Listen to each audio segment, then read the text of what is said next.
up on the boom. You notice that some of the absorbent boom has oil in it. The deflecting boom and the hard boom and the absorbent boom are two different types of boom.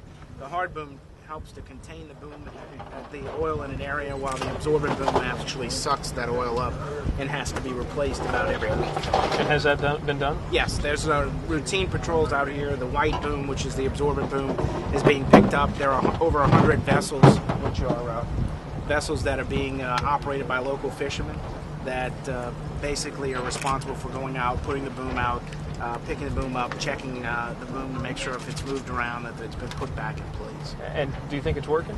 It's a secondary line of defense for us. It's certainly better than nothing. We can't just fight this fight with boom alone. We need to try and prevent as much of this oil from coming inland as we can.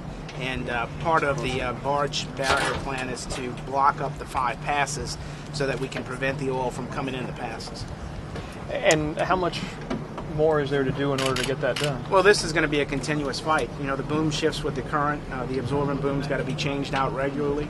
So this task will go on as long as the oil continues to come in.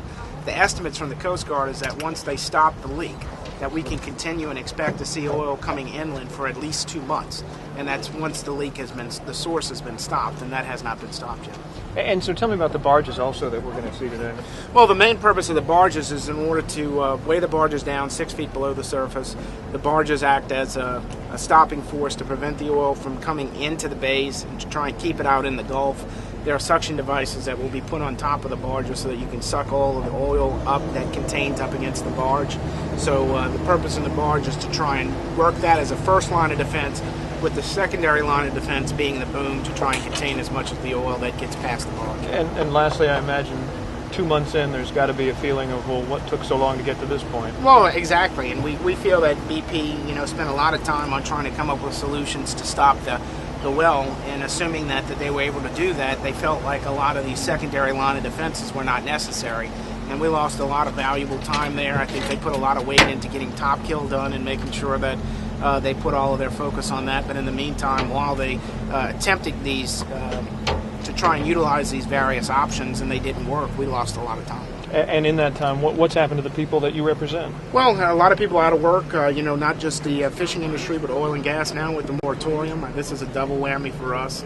We're starting to see impacts in ancillary businesses where people are more reserved about their purchases now and not knowing what the future may hold. They're much more considerate of what they're buying and what they're spending their money on, which is going to have a long-term ancillary effect across the board. Okay. All right. Perfect. Thank you. Sure. Where are we now? Well, we're in Bayou St. Denis, which leads out of Plaquemines Parish into Bayou Barataria. We've had oil coming through this area here now for about 3 weeks. You can see by looking at the boom there that some of it is saturated with oil. This has been continual. It comes and goes in waves. We saw some come in the last 2 or 3 days. A lot of it accumulated down in Bayou Jimmy, which we'll see later today. And tell me, this boom, it's supposed to be yellow. I see it's stained in Right. many ways. So it's not always working. Well, no, it's not. And, the boom is supposed to be a secondary line of defense to try and capture what comes by your primary line of defense. We're very hopeful that the barge plan gets well underway between today and tomorrow, because that will capture and contain most of the oil and prevent it from coming into the estuary.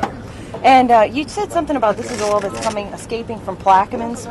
Talk to me about that. Right. Well, Bayou Barataria is actually surfaces along 3 different parishes. You have, 4 actually. You have Plaquemines Parish, Jefferson, St. Charles, and Lafourche. So the oil that's coming in now is coming in from the east side. It's coming up through Plaquemines Parish and then entering into the main portion of the estuary where we are right now.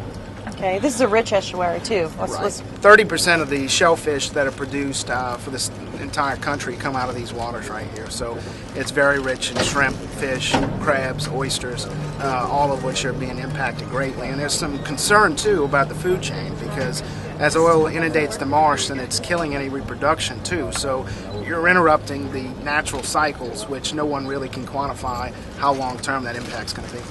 Okay, this is not one of the passes or anything that. No, this isn't. Okay. Right. That's closer to the Gulf.